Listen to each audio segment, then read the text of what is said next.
Queridos, nós estamos abrindo uma nova série de reflexões agora no mês de julho, aqui na nossa comunidade, e nós estamos explorando um novo tema aqui do nosso mundo aquariano, da nossa região, da nossa cidade. Nós vamos iniciar uma série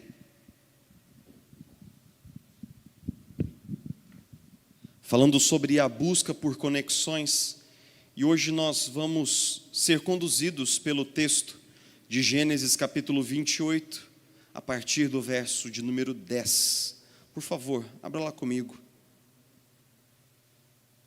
Gênesis 28, 10.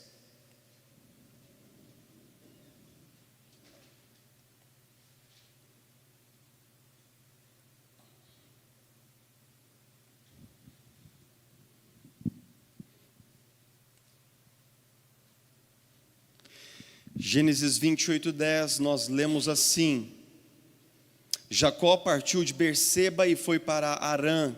Chegando a determinado lugar, parou para pernoitar, porque o sol já havia se posto. Tomando uma das pedras dali, usou-a como travesseiro e deitou-se. E teve um sonho, no qual viu uma escada apoiada na terra, o seu topo alcançava os céus, e os anjos de Deus subiam e desciam por ela.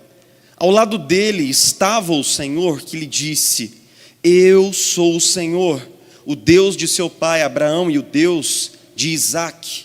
Darei a você e a seus descendentes a terra na qual você está deitado. Seus descendentes serão como o pó da terra e se espalharão para o oeste, para o leste, para o norte, para o sul. Todos os povos da terra serão abençoados por meio de você e da sua descendência. Estou com você e cuidarei de você aonde quer que vá. E eu o trarei de volta a esta terra. Não deixarei enquanto não fizer o que lhe prometi. Quando Jacó acordou do sono, disse: sem dúvida o Senhor está nesse lugar, mas eu não sabia. Teve medo e disse: temível é este lugar. Não é outro senão a casa de Deus. Esta é a porta dos céus. Na manhã seguinte, Jacó pegou a pedra que tinha usado como travesseiro, colocou-a em pé como coluna e derramou óleo sobre o seu topo. E deu o nome de Betel àquele lugar, embora a cidade anteriormente se chamasse Luz. Então Jacó fez um voto, dizendo: se Deus estiver comigo, cuidar de mim nesta viagem que estou fazendo, prover-me de comida e roupa, e levar-me de volta em segurança à casa de meu pai, então o Senhor será o meu Deus. E esta pedra que hoje coloquei como coluna servirá de santuário de Deus. E de tudo o que me deres, certamente te darei o dízimo. O ano é 1995 e Chuck Noland é um engenheiro de sistemas obcecado pelo seu trabalho. Ele é um articulador, um resolvedor de todos os problemas de logística da FedEx. Então, esse homem que nesse ano está num lugar existencial muito privilegiado, ele é bem sucedido, ele tem um bom salário, ele tem uma boa posição, ele é um cara com um status de importância dentro da sua empresa, e ele é amado por uma noiva que deseja constituir com ele família. Mas Noland é obcecado pelo seu trabalho, e precisamente em dezembro de 95, ele está no meio de uma celebração familiar, aquela típica ceia norte-americana, com todo mundo juntado, bastante comida e aquele tom simbólico de família, quando esse homem recebe uma ligação informando de que haviam problemas de abastecimento na logística da Malásia. E então, a despeito de todos os protestos dos seus familiares, dos seus amigos, da sua família que estava ali, inclusive da sua noiva, ele abruptamente interrompe o jantar natalino, ele entra apressadamente num táxi com uma pequena mala e ele pega esse voo em direção à Ásia. Mas esse voo nunca vai alcançar o seu destino, porque esse avião ele colapsa e cai no meio do Pacífico. O piloto morre, o copiloto também, ele é o único sobrevivente e ele fica sozinho, solitário, numa ilha. Você já deve ter reconhecido que esse é o enredo do grande filme ganhador de Globo de Ouro, inclusive como melhor ator dramático, estrelado por Tom Hanks, no qual Tom Hanks encena um homem que ficou 4 anos preso numa ilha em profunda solidão. E nesse filme, a despeito das curiosidades, das muitas curiosidades desse filme do inglês Castaway, né? Ele diz que por muitos anos, enquanto as pessoas o viam na rua, Tom Hanks, as pessoas gritavam para ele de longe o quê? Wilson! Porque o melhor amigo dele é uma bola de vôlei da Wilson, que ele pinta um rosto e ele conversa com aquela bola dias e dias, né? Esse filme, ele é uma pequena parábola sobre um dos grandes dilemas da pós-modernidade. O fato de que nós, seres humanos, embora tenhamos sido criados para relacionamentos e somos seres profundamente relacionais e comunitários, nós nos encontramos muitas vezes num quadro de solidão. E essa epidemia de solidão, os sociólogos e antropólogos já têm escrito sobre ela há bastante tempo. A grande questão é que no filme, Chuck Noland, ele vive um cenário muito paradoxal, porque por um lado, ele é a vítima e ao mesmo tempo ele é o único culpado pelos 4 anos que viveu solitário numa ilha. Ele é a vítima, ele sofre, ele se angustia, ele conversa com uma bola, ele tenta algumas vezes escapar da ilha, mas no final das contas, quando nós recobramos o porquê ele chegou lá, o culpado é ele mesmo, porque ele não ouviu todos os rogos e pedidos de uma família que queria que ele ficasse um dia a mais, algumas horas a mais num jantar de família. Então, de certa forma, esse filme ele fala muito conosco. Homens e mulheres que não estamos presos numa ilha do Pacífico, que estamos aqui vivendo uma rotina supostamente normal, mas que a despeito dessa rotina, também experimentamos solidão, isolamento e desconexão.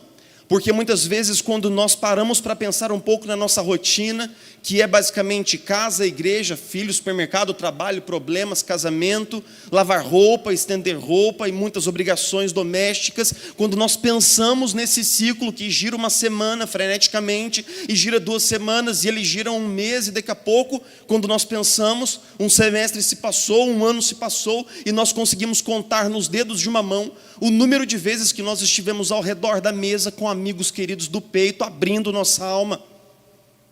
Se nós nos dermos conta, nós estamos vivendo totalmente isolados e desconectados numa rotina brutal de trabalho e de produtividade, mas com poucos amigos do coração.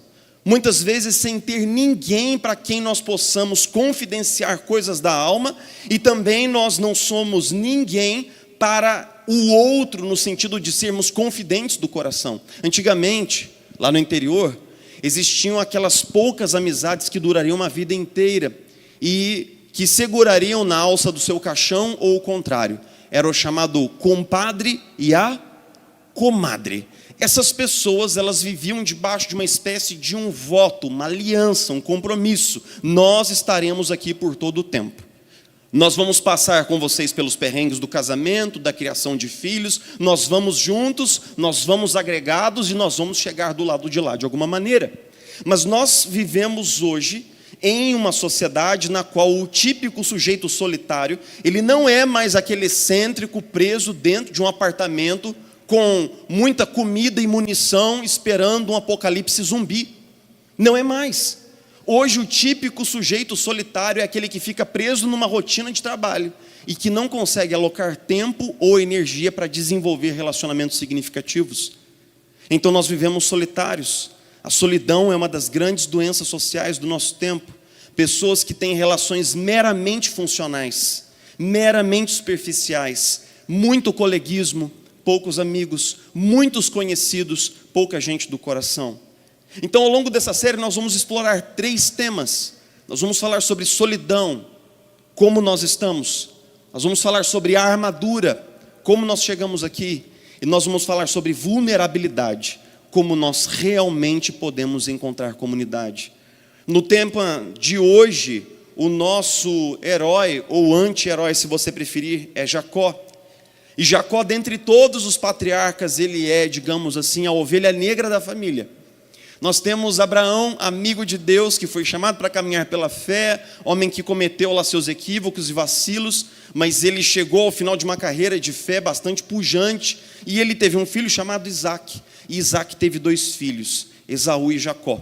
E a cena do nascimento desses gêmeos é muito simbólica, porque Esaú, ele nasce peludo, ele nasce na frente, ele é o primogênito na cultura antiga, ele dispõe de o dobro da herança, ele dispõe de prestígio e de um lugar muito privilegiado no contexto da família, mas quando eles tiram a primeira criança da madre, a segunda vem agarrada no seu calcanhar, como se quisesse vencer aquela disputa e sair em primeiro lugar, ser o primogênito. Então dão um nome a Esaú, que significa peludo ou vermelho, e dão um outro nome a essa segunda criança de Jacó, ou Yaakov, que quer dizer usurpador, trapaceiro, enganador. Jacó, ao longo da sua vida adulta, vai materializar essa identidade. Ele compra, ou quase engana o seu irmão, compra a primogenitura do seu irmão em certo momento. E quando nós chegamos exatamente no texto anterior, nós lemos que quando Isaac já fica velho e sua vista fica turva pelo avançar dos anos, a mãe articula um plano com Jacó. E o plano é o seguinte: Jacó vai tomar o lugar de Esaú numa cena de novela mexicana, onde ele vai tomar a bênção prometida para o primogênito. Essa bênção, ela é tanto simbólica no sentido da cultura, quanto ela tem um peso espiritual. E nós vamos descobrir que Jacó, ele e sua mãe juntos, eles articulam um plano, eles cozinham um cordeiro, eles vestem Jacó com as roupas de Esaú, eles colocam pelos sobre os braços de Jacó, e então ele se aproxima do pai. O pai desconfia da voz, mas Jacó consegue ludibriar o pai, e o pai abençoa Jacó, dizendo assim: você vai prosperar, os filhos do seu irmão servirão os seus filhos, você vai ganhar terras, você vai ser pai de nações. Quando Esaú chega dali a alguns instantes, Isaac sente um calafrio na espinha e diz assim: mas quem que esteve aqui alguns minutos atrás? Seja ele quem for, ele roubou a sua bênção. E então Esaú decide no seu coração matar o seu irmão. Ele diz assim: passados os dias do luto do meu pai, eu vou dar um jeito em Jacó. Ele vai vir comigo. Eu vou exterminar ele aqui dentro do clã. Vou matar ele com minhas próprias mãos. E Rebeca, que era uma mulher muito sensitiva, percebeu o ódio e o clima de hostilidade da parte de Esaú para com Jacó. E então ela lança uma lamúria no ar, dizendo assim: Esaú já casou-se com 2 mulheres cananeias. Se Jacó se casar com uma cananeia também, vai ser demais para mim. Eu não vou aguentar. E então, fazendo um típico drama familiar, uma encenação, ela arma todo um esquema para que Esaú seja mandado para a casa de Labão, para que lá ele possa encontrar uma esposa. Mas na verdade tudo isso era um plano para salvar a vida de Jacó. Então Jacó sai de casa, e Jacó entra no seu exílio. O exílio é um tema teológico muito importante do Antigo Testamento. Quando os nossos primeiros pais, eles pecam contra Deus, eles desobedecem, eles são expulsos do jardim e eles são exilados. Quando Jacó, ele atenta contra o bem da família, ele é expulso e é exilado. Quando o povo de Deus que recebeu a terra se torna infiel e idólatra, eles são vencidos pelos inimigos e são exilados. O exílio é um tema muito importante, e Jacó há de passar pelo seu exílio, porque ele havia saído do seu clã e estava indo para Harã, região da Mesopotâmia, mas no meio do caminho, a noite cai, ele está no deserto e ele usa uma pedra como travesseiro. É muito interessante como há um contraste dramático entre Jacó dormindo isolado e solitário no deserto e a sua família que agora está lá em Canaã. Sabe por quê? Porque no mundo antigo, as pessoas, elas viviam em famílias aglomeradas, aglutinadas, estendidas. As tendas eram grandes o bastante para que pais e filhos dormissem todos juntos assim, juntos ao chão, e os homens dormiam armados no círculo exterior da tenda, para que caso eles fossem atacados, os homens pudessem defender os infantes. Mas Jacó não dispõe da proteção, nem do calor, nem da identidade da família. Ele está longe de casa, ele está solitário, ele está no deserto, ele está por sua própria conta e risco. Sabe por quê? porque ele atentou contra a honra do seu irmão. Se você for perguntar para Jacó, ele vive um paradoxo. Ele está sofrendo, mas o único causador da sua dor é ele mesmo. Ele está solitário, mas ele é tanto a vítima quanto o culpado pela sua solidão, pelo seu isolamento e pelo seu desterro. É engraçado que nós vivemos solitários, mas a nossa solidão é diferente da solidão de Jacó em um preciso sentido, que é o seguinte: nós vivemos esse fenômeno da solidão acompanhada, que é tão típica da nossa sociedade. Nós estamos rodeados de pessoas no trabalho. Nós estamos rodeados de pessoas na faculdade. Nós estamos rodeados, inclusive, de pessoas na nossa família. Mas eu gostaria de perguntar para você que pode ocorrer de que você tenha uma ou duas pessoas, ou na verdade talvez nenhum amigo do coração, para quem você possa ligar e pedir ajuda num dia muito difícil no seu casamento. Se você tentar recobrar agora pela cabeça com quantas pessoas você seria capaz de realmente abrir sua alma e dizer tudo o que você sente, e dizer das dores que você traz, e colocar sua história com autenticidade em cima da mesa, talvez você e eu não consigamos mencionar nenhum nome sequer.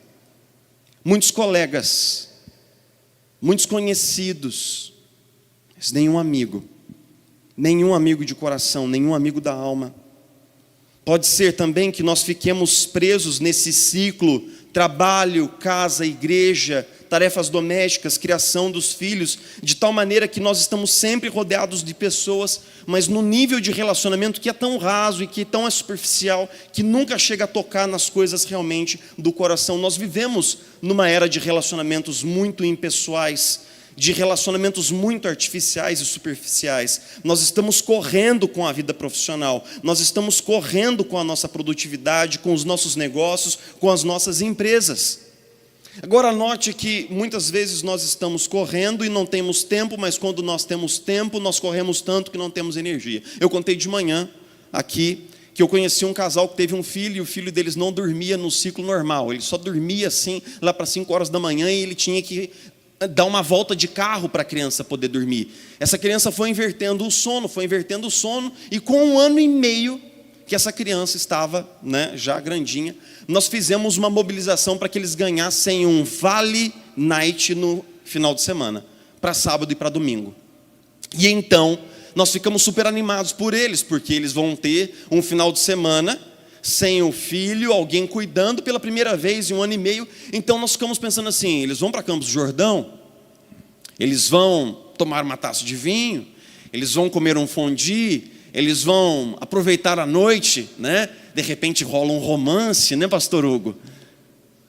E então na segunda-feira nós recebemos o relatório de campo do que realmente aconteceu. Eles falam assim: Jefferson, a gente fez uma reserva num hotel assim na cidade, que tinha uma boa cama e um bom chuveiro, e nós fizemos o check-in e nós dormimos o sábado de manhã, o sábado à tarde, nós dormimos no sábado à noite, no domingo de manhã nós dormimos tudo que dava, a gente tomou café, voltou para a cama e dormiu mais um pouco, e o resto da tarde de domingo nós dormimos também. Então a gente fez o check-out na segunda-feira, assim, renovados. E então eu fiquei: meu Deus do céu, que situação! E já começo a orar para que meu filho venha em nome de Jesus, abençoado, dormindo todas as horas que, A grande questão é que às vezes nós estamos tão cansados, tão fatigados, que nós não temos energia para cultivar um relacionamento que vale a pena. E nós vamos negligenciando isso até que em determinado momento nós já estamos isolados há tantos anos numa bolha, que nós já não temos mais aquelas habilidades necessárias para construir um relacionamento que vale a pena. Eu fico perplexo de saber que tantas pessoas que eu pastoreio, pessoas inteligentes, pessoas bem-sucedidas, pessoas que são referência na sua carreira, no seu setor industrial, essas pessoas são acometidas de uma inabilidade social tremenda. Elas já não sabem o que significa colocar-se de forma autêntica dentro de uma relação. Elas não sabem abrir o coração. E elas não sabem acolher aquele que abre o coração também. Elas se esqueceram. Elas não têm mais aqueles músculos relacionais que tiveram em outro tempo. Elas já não sabem como construir relacionamentos que valem a pena. Então nós vivemos um paradoxo. Pessoas vitoriosas, bem-sucedidas, mas solitárias, isoladas e desconectadas. E assim como Chuck Noland, e assim também como Jacó, nós estamos num deserto existencial, nós estamos solitários, mas o único culpado somos nós, e a vítima somos nós. Nós somos ao mesmo tempo o culpado e a vítima pelo quadro de solidão no qual nós estamos. A grande questão é que a solidão ela pode criar um ciclo de vício, porque ela a um só tempo nos desconecta das relações.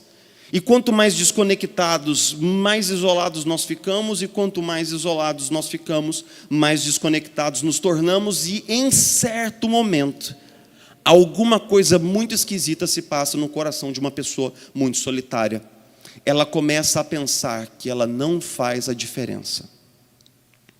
É engraçado que nós vivemos numa cidade com tanta qualidade de vida, mas ainda assim, ainda aqui, eu ouço pessoas com ideação suicida.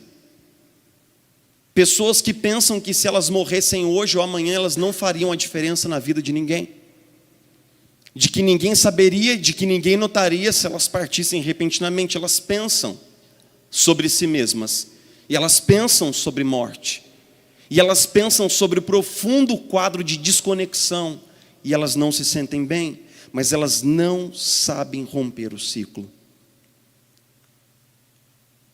O que é que a história de Jacó pode nos ensinar sobre esses períodos de solidão? As trevas se anunciaram sobre a Palestina, lugar desértico, inóspito e hostil. Jacó deitou-se, recolhendo-se espremido sobre uma pedra, e ele fechou os olhos e dormiu, e ele teve um sonho. Deus fala muito em Gênesis por esse expediente dos sonhos. Jacó ouve a Deus por sonhos. Abraão tem sonhos nos quais Deus fala. E aqui Deus se revela a Jacó por meio de um sonho. E quando ele sonha, ele vê duas coisas muito interessantes que aparecem diretamente no texto. A primeira coisa, ele tem uma visão tipicamente profética, onde os céus estão rasgados. Ele vê uma glória celestial e ele vê mais. Ele vê uma escada que desce dos céus até a terra. E nessa escada uma fluição, um frenesi, uma profusão de anjos subindo e descendo. A palavra traduzida do hebraico para escada é melhor entendida como sendo uma estrada, um caminho com patamares. Imagine um caminho, uma estrada descendo, e ela tem vários patamares. É isso que essa palavra hebraica significa. E então o texto diz assim: Jacó vê ao seu lado o Eterno.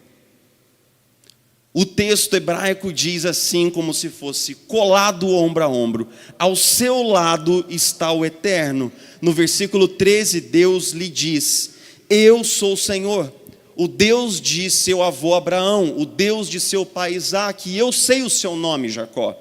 Eu sei tudo que você tem vivido. E eu vou fazer uma coisa: eu vou abençoar você.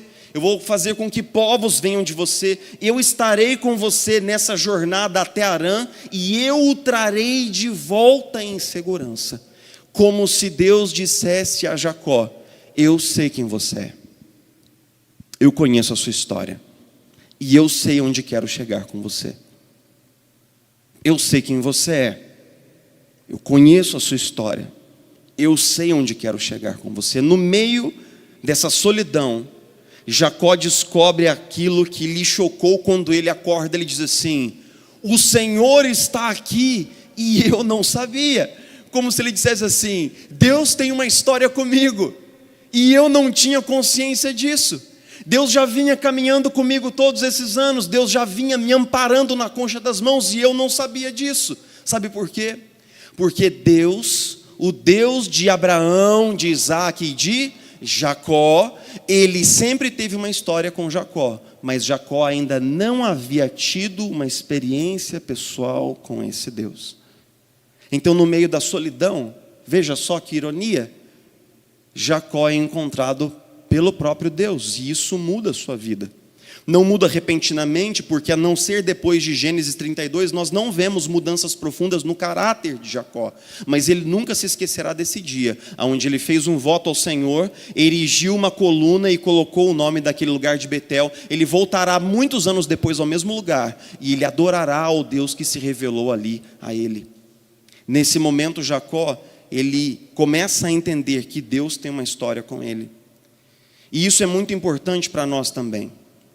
Porque Jacó não é o único e nem será o último homem ou mulher a ter um encontro com Deus em tempos de profunda solidão. Eu sei que pode ser que os tempos de sofrimento sejam os piores tempos, não é verdade? Porque quando nós passamos por uma dor, quando nós passamos por um tempo muito doloroso e difícil, quando planos quebram, quando pessoas nos frustram, quando nos sentimos traídos ou decepcionados, nós somos machucados, nós somos feridos, quando esse tipo de coisa acontece, nós sentimos uma solidão tão grande, porque existe uma dor, uma ferida aberta aqui dentro, e o que jaz aqui dentro parece que ninguém é capaz de entender ou compreender. Eu sempre costumo dizer que existe uma dor que a sua esposa não dá conta de entender. Existe uma dor que o seu marido, mesmo tentando, não vai conseguir entender. Existe uma ferida que o seu pastor, mesmo querendo e desejando, não vai conseguir entender. Mas Deus é a presença mais certa nos tempos de solidão, dor, sofrimento e frustração. E é engraçado como no meio de um deserto existencial nós podemos descobrir o que significa o sonho de Jacó. Porque Jacó teve um sonho e teve uma visão de uma estrada cheia de patamares que fazia uma ligação dos céus com a terra, uma profusão de coisas subindo e descendo, Deus derramando, Deus liberando coisas sobre os homens e anjos levando petições e orações. Mas enquanto Jacó teve uma visão, nós sabemos o que ela significa. Nós sabemos o que essa visão significa. Porque nós sabemos que de fato há uma conexão entre os céus e a terra. Mas essa conexão não é feita por uma estrada, por uma escada rolante ou qualquer tipo de tecnologia mística. Não é. Nós sabemos que Jesus disse a respeito de si mesmo. Ele disse: eu sou o caminho, eu sou a verdade, eu sou a vida. E ninguém, absolutamente ninguém, vai ao Pai senão por mim. Nós sabemos que dentro do plano de Deus, Ele sempre quis se reencontrar conosco, porque nós fomos criados para relacionamentos. Nós demos as costas para Deus na queda, mas Ele enviou o seu Filho para que o seu Filho, unigênito, glorioso, coeterno com Deus Pai, se tornasse um bebê no útero de Maria, para que por meio desse salto arrojado e ousado, Deus pudesse se reencontrar conosco e mais, pudesse nos levar de volta para casa. Por meio da cruz de Cristo, nós descobrimos o que esse caminho que une Deus e homem realmente significa. A encarnação de Cristo, o movimento de Cristo vindo em nosso socorro, vindo em nosso favor, aquilo que Cristo fez por nós. É isso que pode quebrar esse ciclo de solidão. Quando nós falamos que o Evangelho reconcilia Deus e homens pecadores por meio de Cristo, nós não podemos esquecer da implicação disso. Não apenas Deus nos conecta com Ele por meio de Cristo, mas Deus nos conecta uns aos outros. Nós somos reconciliados numa comunidade. Nós somos reconciliados numa família. Quando Paulo escreve aos Efésios, ele diz que gentios e judeus que eram tão diferentes podem ser agora um só povo, uma só família da fé por meio daquilo que Cristo fez. Então eu quero tecer algumas implicações finais dessa reflexão aqui hoje, que são as seguintes.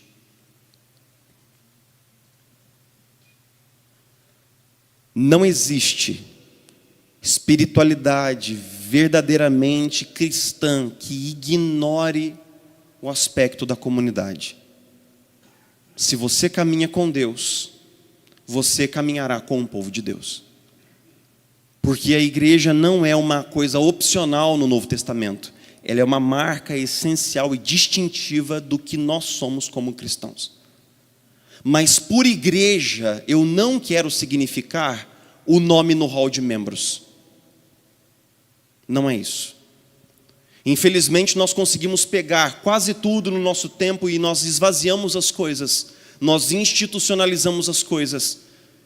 E existem hoje um sem fim de igrejas, que são igrejas feitas de números e estatísticas, de projetos, de eventos e processos, mas que não são igrejas feitas de gente, de pessoa, de olho no olho, coração no coração. Nós queremos que você saiba que você para nós não é um número, você é alguém. E nós respeitamos a sua história. Nós respeitamos você como pessoa, a sua história para nós conta. A sua dor para nós conta. Então não feche o seu coração, não se esconda atrás das fileiras. Abra o seu coração, venha para frente, dê um passo adiante. Faça pequenos gestos na direção da comunidade, esteja presente. Se permita ser amado e se permita amar no que está sendo construído aqui como povo de Deus. Porque do contrário, nós estaremos aqui ajuntados geograficamente, mas de novo afastados no coração. De novo uma solidão acompanhada. Assim como é no trabalho, assim como é na faculdade, ajuntados geograficamente, mas apartados uns dos outros no nível do coração. De novo desconectados no nível dos afetos. De novo solitários no lugar mais importante da alma. É lógico que isso é uma construção, ninguém pode obrigar ninguém a nada. Mas nós podemos estar abertos, ou nós podemos estar fechados. Relacionamentos, eles não amadurecem do dia para a noite, mas nós precisamos estar abertos e não fechados. Se você está aberto, continue aberto, que bom, eu fico feliz. Se você está fechado, eu quero te convidar a dar um passo de fé hoje. Eu quero te convidar a abrir seu coração. Jesus querido, muito obrigado mesmo, porque de novo nós estamos ajuntados aqui como comunidade, pedindo que o Teu Espírito nos ensine o que significa ser povo de Deus, família da fé.